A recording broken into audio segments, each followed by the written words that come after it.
ಪರಲೋಕದವುಗಳ ಕಡೆಗೆ ನೋಡುವಂತೆ ನಿಮ್ಮ ಆತ್ಮವನ್ನು ವಾಕ್ಯದಲ್ಲಿ ಬಲಪಡಿಸುವ ಅನುದಿನದ ಧ್ಯಾನ. ಇಂದಿನ ಧ್ಯಾನದ ಶೀರ್ಷಿಕೆ ಕ್ರಿಸ್ತನೊಂದಿಗೆ ಸೆಳೆಯಲ್ಪಡುವುದು. ಈ ದಿನದ ಸತ್ಯವೇದದ ವಾಕ್ಯ: ಇವರನ್ನು ಸತ್ಯದಲ್ಲಿ ಸೇರಿಸಿ ಪ್ರತಿಷ್ಠೆಪಡಿಸು, ನಿನ್ನ ವಾಕ್ಯವೇ ಸತ್ಯವು. ಯೋಹಾನ 17ನೇ ಅಧ್ಯಾಯ 17ನೇ ವಚನ. ಸಮೀಕರಣವು ಮಾನವ ಸ್ವಭಾವದ ನಿಯಮವಾಗಿದೆ. ಇದು ಒಳ್ಳೆಯ ಬಲಕ್ಕಾಗಿ ಮತ್ತು ತನ್ನ ಕೆಲಸವನ್ನು ಮುಂದುವರಿಸುವುದಕ್ಕಾಗಿ ದೇವರಿಂದ ನೇಮಕವಾದ ನಿಯಮವಾಗಿದ್ದರೂ ಅಥವಾ ಕೆಲಸವಾಗಿದ್ದರೂ, ಈ ನಿಯಮವನ್ನು ತಾನು ತನ್ನ ಸ್ವಾರ್ಥ ಕಾರ್ಯಕ್ಕೆ ಬಳಸಿಕೊಳ್ಳಲು ದಣಿವನ್ನರಿಯದೆ ನಿರಂತರವಾಗಿ ಸೈತಾನನು ಕೆಲಸ ಮಾಡುತ್ತಿದ್ದಾನೆ. ಈ ಮೂಲಕ ಪಾಪವು ತನ್ನ ಆಕ್ರಮಣಕಾರಿ ರೂಪವನ್ನು ಕಳೆದುಕೊಳ್ಳುವಂತೆ ಅವನು ನೀತಿಯ ತತ್ವವನ್ನು ಮತ್ತು ಅನೀತಿಯ ತತ್ವವನ್ನು ಬೆರೆಸಲು ಪ್ರಯತ್ನಿಸುತ್ತಾನೆ. ಅವನು ಗೋಧಿಯೊಂದಿಗೆ ಹೊಟ್ಟನ್ನು ಬೆರೆಸುತ್ತಾನೆ. ಬಹುತೇಕ ನಾಶವಾಗಿರುವ ಸತ್ಯದ ತತ್ವಗಳನ್ನು ಪುನಃಸ್ಥಾಪಿಸುವ ಒಂದೇ ಒಂದು ಕಾರಣಕ್ಕೆ ನೀತಿವಂತರು ದುಷ್ಟರೊಂದಿಗೆ ಸಹವಾಸ ಮಾಡಬೇಕು. ಇತರರಿಗೆ ಸಹಾಯ ಮಾಡಲು ಮತ್ತು ಇತರರನ್ನು ಆಶೀರ್ವದಿಸಲು ಬಯಸುವವನು ಕೃಪೆ ಮತ್ತು ಬಲವನ್ನು ಪೂರ್ಣವಾಗಿ ಕೊಡುವವನು ಕಾಣದಂತೆ ಇದ್ದರೂ ಅವನನ್ನೇ ಸಂಪೂರ್ಣವಾಗಿ ಅವಲಂಬಿಸಬೇಕು.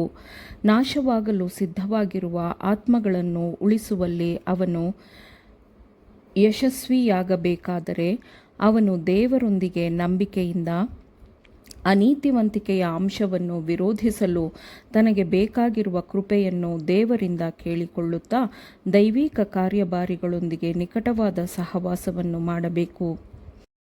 ಸೈತಾನನು ಪರಲೋಕದ ಮಾದರಿಯನ್ನು ತಾನು ಮಾನವ ಸಂಪರ್ಕದ ಮೂಲಕ ತೋರಿಸುತ್ತಾ ದುಷ್ಟತನದ ಸಾಂಕ್ರಾಮಿಕತೆಯನ್ನು ಕ್ರಿಸ್ತನ ಸಭೆಯಲ್ಲಿ ವಿಸ್ತರಿಸಿ ಸಭೆಯನ್ನು ಪ್ರತಿರೋಧಿಸುವ ಅಂಶವನ್ನಾಗಿ ಮಾಡಿಕೊಳ್ಳುವುದನ್ನು ಕ್ರಿಸ್ತನು ನೋಡಿದನು.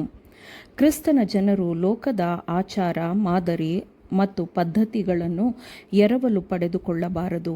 ಆದರೆ ಭೂಮಿಯ ಮೇಲಿನ ಸಭೆಯನ್ನು ಪರಲೋಕದ ಸಮೃದ್ಧವಾದ ಆಶೀರ್ವಾದಗಳು ಹರಿಯುವ ಮಾರ್ಗವಾಗಿರುವ ಪರಲೋಕದ ಸಭೆಯ ಸಂಕೇತವನ್ನಾಗಿ ಮಾಡುವ ತತ್ವಗಳೊಂದಿಗೆ ತುಂಬಿದವರಾಗಿರಬೇಕು. ದುಷ್ಟರೊಂದಿಗೆ ಮತ್ತು ದುಷ್ಟರಿಗಾಗಿ ಕೆಲಸ ಮಾಡುವ ಮೂಲಕ ಹೇಳಲಾಗದ ಒಳ್ಳೆಯದನ್ನು ನೀತಿವಂತರು ಸಾಧಿಸಬಹುದು. ಆದರೆ ಆಗಾಗ್ಗೆ ಪಾಪಿಗಳನ್ನು ದೇವರ ಹತ್ತಿರ ಸೆಳೆಯಬೇಕಾದವರೇ ಕ್ರಿಸ್ತನೊಂದಿಗೆ ಸೆಳೆಯಲ್ಪಟ್ಟಿರುವುದಿಲ್ಲ. ಸಭೆಯ ಸದಸ್ಯರು ಎಲ್ಲ ರೀತಿಯಲ್ಲೂ ಲೌಕಿಕ ಗುಣಸ್ವಭಾವಗಳಿಗಿಂತಲೂ ಬೇರೆಯದೇ ಆದ ಗುಣಸ್ವಭಾವಗಳನ್ನು ಗಂಭೀರವಾಗಿ ರೂಪಿಸಿಕೊಳ್ಳುವ ಹಂಗಿನಲ್ಲಿ ಇದ್ದಾರೆ.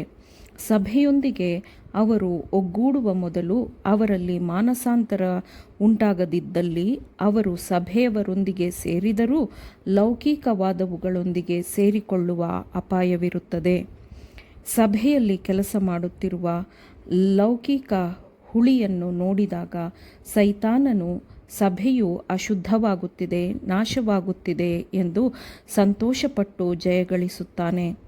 ದೇವರ ಸಭೆಯಲ್ಲಿ ದೇವರೊಂದಿಗಿನ ಸಹಕಾರದಿಂದ ಪರಲೋಕದ ಪ್ರಭಾವಗಳು ಬಲಗೊಳ್ಳಬೇಕು, ಉತ್ತೇಜನಗೊಳ್ಳಬೇಕು ಎಂಬುದು ದೇವರ ಯೋಜನೆಯಾಗಿದೆ.